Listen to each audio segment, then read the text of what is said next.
Hey everyone, welcome back. In this video, I'll show you how to insert an image in MS Word step by step.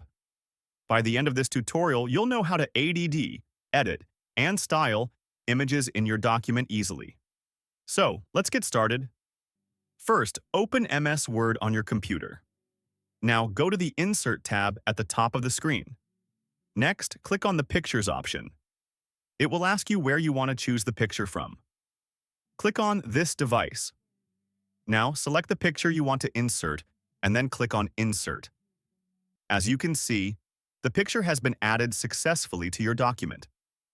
If you want to edit the image, you can do that too. You can resize it, rotate it, or move it anywhere on the page. If you want to add styles to the image, you can select any style from the Picture Styles bar. For example, you can choose this style or this one. And now your image is edited and styled. And that's it. You've learned how to insert and edit an image in MS Word. If this tutorial helped you, don't forget to like, share, and subscribe for more easy tech tutorials.